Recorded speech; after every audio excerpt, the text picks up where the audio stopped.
ಒಬ್ಬ ಕುರಿ ಕಾಯುವ ವ್ಯಕ್ತಿ ಇಷ್ಟರ ಮಟ್ಟಿಗೆ ಜನಪ್ರಿಯತೆ ಗಳಿಸುತ್ತಾನೆಂದು ಯಾರೂ ಕೂಡ ಊಹಿಸಿಕೊಂಡಿರಲಿಲ್ಲ. ಅಷ್ಟರ ಮಟ್ಟಿಗೆ ಇವನ ಜನಪ್ರಿಯತೆ ದಿನದಿಂದ ದಿನಕ್ಕೆ ಹೆಚ್ಚುತ್ತಿದೆ. ಒಂದೇ ಒಂದು ಹಾಡಿನ ಮೂಲಕ ಸಂಗೀತ ಪ್ರೇಮಿಗಳ ಮನವನ್ನು ಆವರಿಸಿರುವ ಆ ಗಾಯಕನ ಹೆಸರು ಹನುಮಂತ. ಹನುಮಂತನ ಬಗ್ಗೆ ಈ ವಿಡಿಯೋದಲ್ಲಿ ತಿಳಿಯೋಣ. ಅದಕ್ಕಿಂತ ಮೊದಲು ಚಾನಲ್ನ ಲೈಕ್ ಮಾಡಿ, ಸಬ್ಸ್ಕ್ರೈಬ್ ಮಾಡಿಕೊಳ್ಳಿ, ಬೆಲ್ ಐಕನ್ ಒತ್ತಿ. ಹಾವೇರಿ ಜಿಲ್ಲೆ ಸವಣೂರು ತಾಲೂಕಿನ ಚಿಲ್ಲೂರು ಬಡ್ನಿ ತಾಂಡದಲ್ಲಿ ಹನುಮಂತ 1993ರಲ್ಲಿ ಜನಿಸ್ತಾನೆ. ಹನುಮಂತ ಪ್ರಾರಂಭದಲ್ಲಿ ಕುರಿ ಕಾಯುತ್ತಾ ಕೃಷಿಕನಾಗಿದ್ದ. 5ನೇ ತರಗತಿ ಓದಿರುವ ಹನುಮಂತ ಯಾವುದೇ ಸಂಗೀತ ಶಿಕ್ಷಣ ಪಡೆದಿಲ್ಲ.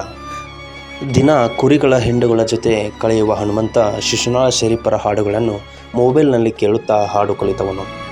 ಸಂಗೀತ ನಂಗೇನು ಬರಲ್ಲ ಕಣ್ರಿ, 3-4 ಹಾಡು ಬರುತ್ತೆ ಅಷ್ಟೇ ಎಂದು ಮುಗ್ಧತೆಯಿಂದ ಹೇಳುವ ಹನುಮಂತನಿಗೆ ಈಗಾಗಲೇ ಲಕ್ಷಾಂತರ ಫ್ಯಾನ್ಸ್ಗಳು ಹುಟ್ಟಿಕೊಂಡಿದ್ದಾರೆ. ಹಾವೇರಿ ಹಳ್ಳಿಯೊಂದರಲ್ಲಿ ಜನಿಸಿದ ಹನುಮಂತ ಅವರ ಕಾಯಕ ಕುರಿ ಕಾಯುವುದು. ಆದರೆ ಜಿ ಕನ್ನಡ ಸರಿಗಮ ರಿಯಾಲಿಟಿ ಶೋನಲ್ಲಿ ಪಾಲ್ಗೊಂಡಿದ್ದು ಇವನ ಲಕ್ ಕುಲಾಯಿಸುವಂತೆ ಮಾಡಿತು. ತಮ್ಮ ಅದ್ಭುತ ಗಾಯನದಿಂದ ಕನ್ನಡಿಗರ ಹೃದಯ ಗೆದ್ದ ಹನುಮಂತ ಅಂದರೆ ಎಲ್ಲರಿಗೂ ಬಹುಪ್ರೀತಿ. ಜಿ ಕನ್ನಡ ವಾಹಿನಿಯ ಸರಿಗಮ ಸೀಸನ್ 15ರ ಕಾರ್ಯಕ್ರಮದಲ್ಲಿ ಸ್ಪರ್ಧಿಸಿ ಜನಪದ ಹಾಡುಗಳನ್ನು ಹಾಡಿ ತನ್ನ ಕಂಠ ಮತ್ತು ಸಾಮರ್ಥ್ಯ ಗಾಯನದಿಂದ ಜನಪ್ರಿಯತೆ ಪಡೆದವನು ಹನುಮಂತ ಲಮಾಣಿ. ಬರೀ ಗಾಯನದಲ್ಲಿ ಮಾತ್ರವಲ್ಲ, ಡ್ಯಾನ್ಸ್ನಲ್ಲೂ ಹನುಮಂತ ಲಮಾಣಿ ಬೇಷ್ ಎನಿಸಿಕೊಂಡವನು. ಡ್ಯಾನ್ಸ್ ಕರ್ನಾಟಕ ಡ್ಯಾನ್ಸ್ ರಿಯಾಲಿಟಿ ಶೋನಲ್ಲಿ ಸ್ಪರ್ಧಿಸಿ ಸೆಮಿಫೈನಲ್ ಹಂತದವರೆಗೂ ಬಂದು ಸೈ ಎನಿಸಿಕೊಂಡವನು ಹನುಮಂತ ಲಮಾಣಿ.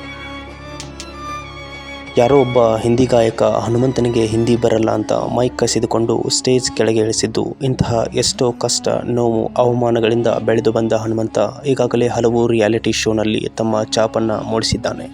ಹನುಮಂತ ಬಿಗ್ ಬಾಸ್ ಗೆಲ್ಲಬೇಕೆಂಬುದು ಹಲವರ ಆಶಯ. ವೈಲ್ಡ್ ಕಾರ್ಡ್ ಎಂಟ್ರಿ ಕೊಟ್ಟ ಇವನು ಎಷ್ಟು ದಿನ ಮನೆಯಲ್ಲಿ ಇರುತ್ತಾನೋ ಎಂದು ಕಾದು ನೋಡಬೇಕಿದೆ. ಈ ಮುಗ್ಧ ಹನುಮಂತನ ಬಗ್ಗೆ ನಿಮ್ಮ ಅನಿಸಿಕೆಯನ್ನು ಕಮೆಂಟಲ್ಲಿ ತಿಳಿಸಿ. ಚಾನಲ್ನ ಸಬ್ಸ್ಕ್ರೈಬ್ ಮಾಡಿಕೊಳ್ಳಿ. ಧನ್ಯವಾದ.